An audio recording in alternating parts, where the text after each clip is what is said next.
Hi everybody, welcome to our lucky lecture number 13. This lecture will be dedicated to central bank. What are central banks? As you mentioned, we said banking system is a two-tier structure. So on one hand we've got this basic level where we have investment banks, commercial banks, building societies, pension funds, investment funds, and we've got this upper level where central bank is located. It is usually owned by governments, even though, for instance, the Federal Reserve and the American Central Bank is actually a number of private banks associated in one kind of organization. That's kind of exceptional. Usually central banks are owned by governments. They are different from commercial banks in a number of ways. The most distinctive probably way is the fact that they are not profit motivated. Central banks can have profits, and because of the nature of their function in the economy, they quite often have profits.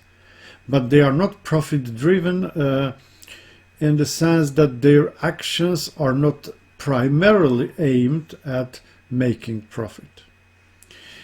So what are the main drivers for central banks if not profit?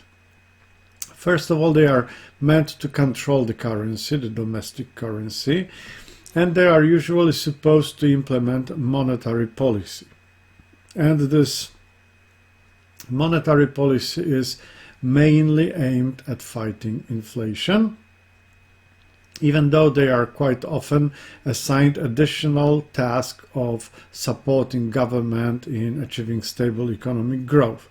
That is true again, for instance, for the Federal Reserve.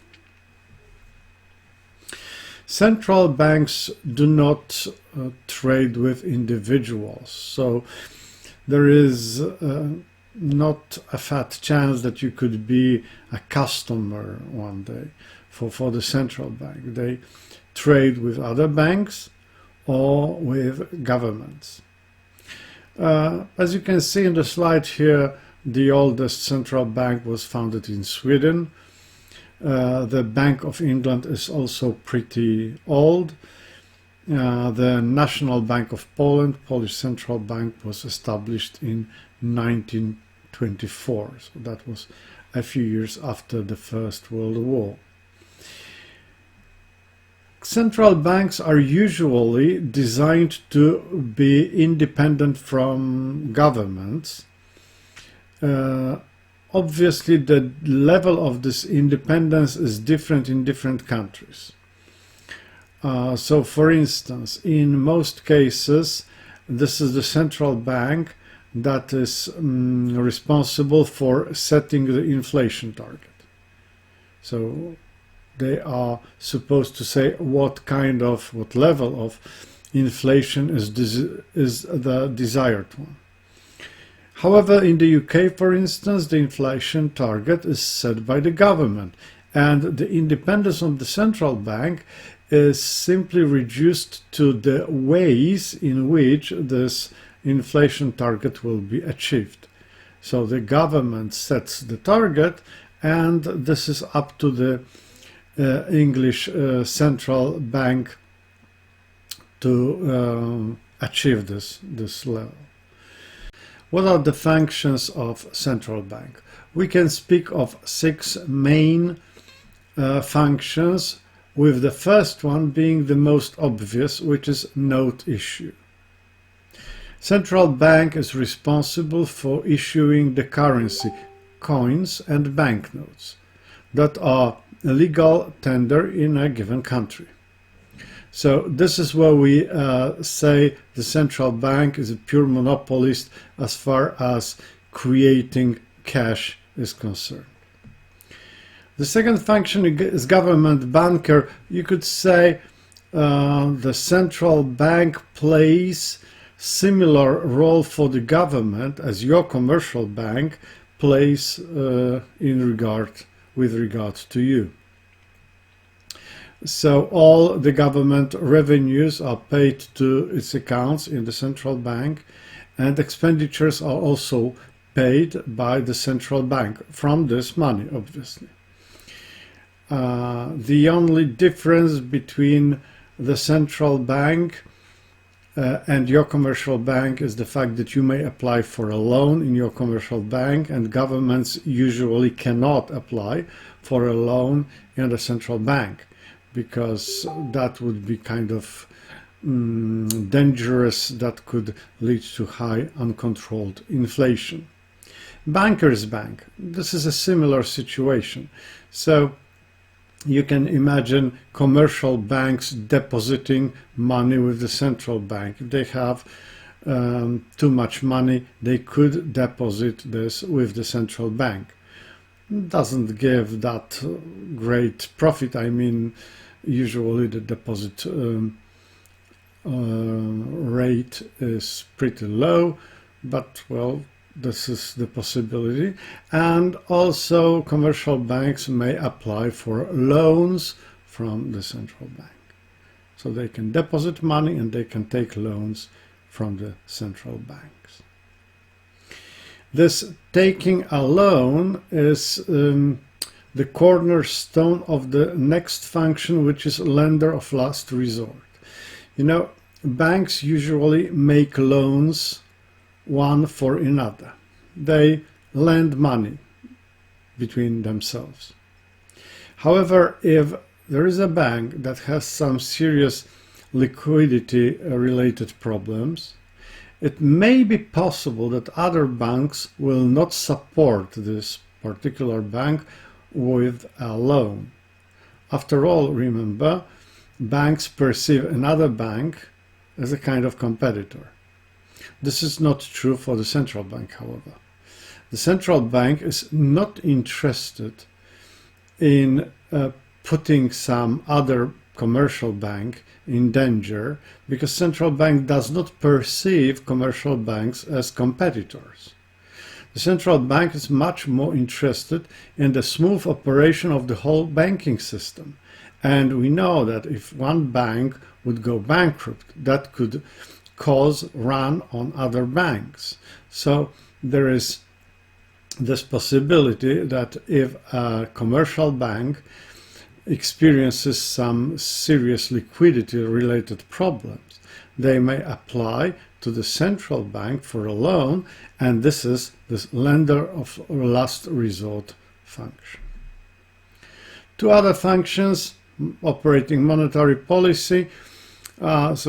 Monetary policy is actually is the subject topic of our next lecture, but here we may mention that central banks are responsible for monetary policy conduct, and their independence usually regards this policy, monetary policy.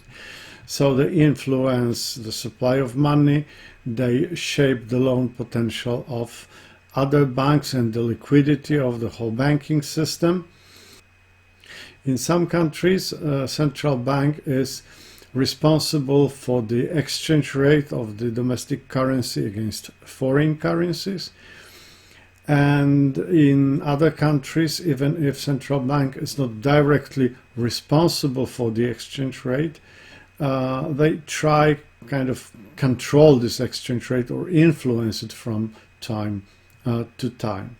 It is quite usual as well for central banks to hold the reserves of foreign currency and gold quite often as well. Banking supervision is the last function that we mention here. So since one of the responsibilities of the central bank is to maintain smooth operation of the banking system, they are entitled to shape or put into practice some banking law acts, and they generally speaking they try to control the way the banking system operates. In order to perform those functions, there are a few tools of the central bank, and they include required reserve ratio, interest rate, open market operations, and administrative measures. With this first thing, the required reserve ratio, remember, modern banking is, as we call it, fractional reserve banking. So banks would keep a part of their deposits as reserves. The question was what fraction of all deposits should be kept as reserve, and this is where required reserve ratio comes into play. This required reserve ratio is stated by the central bank, and this is the ratio that banks must keep in their vaults as a reserve in case someone wanted to withdraw their money. So, as I already mentioned to you in one of my lectures, currently this required reserve ratio in Poland, for instance, is 3.5%, and this is the share of all deposits that banks must keep in cash as a kind of reserve. Obviously, those reserves, as we call them, actual reserves, can be bigger than those that are required. They can't be smaller unless the central bank granted some special permission for a bank to have reserves lower than the required. That's quite infrequent, I would say. Remember, this required reserve ratio is important for money creation, as it is involved in this formula for money multiplier. It doesn't matter whether this is simple money multiplier or complex money multiplier. The required reserve ratio is the oldest instrument of the monetary policy. Nowadays it's not often used because it does not allow for any fine-tuning. It's like using an axe. Any change in the required reserve ratio result in huge changes for the banking system, so we don't use it very often nowadays. Central bank interest rates. Within this monetary policy function, the central bank sets the interest rates. These are interest rates for other banks taking loans, like Lombard rate or discount rate in Poland. There is also this main interest rate set by the central bank that is called reference rate, and the central bank also sets the deposit interest rate. Deposit interest rate is the interest rate offered to the commercial banks that would like to make deposits of their excess money in the central bank. So these are central bank interest rates in Poland, quite current. I mean, at the moment of recording this lecture, they are pretty new, already adjusted for this COVID situation in Poland. So you can see the reference rate is 0.5%, and this is a major change. It used to be 1.5 previously. The last tool of monetary policy, open market operations. This is probably the most important tool of the central banks nowadays. Open market operations are what they are called, which means the central bank enters open market, like money market or foreign exchange market, and plays some role here. So, for instance, when we look at money market, and when the central bank decides it would be a good idea to decrease the supply of money, then the central banks starts selling treasury bills or bonds to commercial banks. Commercial banks buying those bills or bonds would pay the money for those bonds to the central bank. Therefore, the stream of money would flow from the market to the central bank, making the supply of money in the money market smaller. If the central banks wants to increase the supply of money, they could start buying bonds or bills, treasury bills from commercial banks, paying them money, and in this way they would increase the amount of money in circulation. In this way they would increase the supply of money. This same way of reasoning applies to exchange rates as well. So if the central bank wants to influence the exchange rate of the domestic currency, they may decide to buy or they may decide to sell foreign currencies, changing the supply or changing the demand, and therefore changing the price of the domestic currency. That kind of tool, open market operations, they really allow for fine-tuning. I mean, we can increase the supply of money by precisely the amount of money that we want, or we can increase or decrease the rate of exchange precisely by the amount we want to do, we want to get. The only obvious limitation of this kind of tool is the need for having enough of foreign currency. If the central bank decides to sell foreign currency, remember they need to have enough of reserves. That can be sometimes a problem. And last but not least, administrative measures. These are measures quite often used by the central bank. They are not so serious, so severe as other tools, but basically the central bank may issue, and they quite often issue, instructions that are obligatory for banks, so banks have to obey what those instructions say.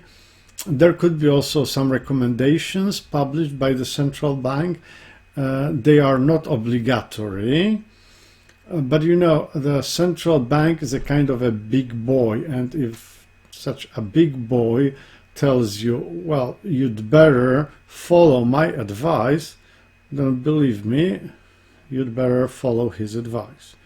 So this is the way in which the central bank can influence commercial banks, not in the obligatory way, but the banks usually take into account some recommendations by the central bank, especially that if they don't, they might be followed by some obligatory instructions to which the commercial banks would have to comply.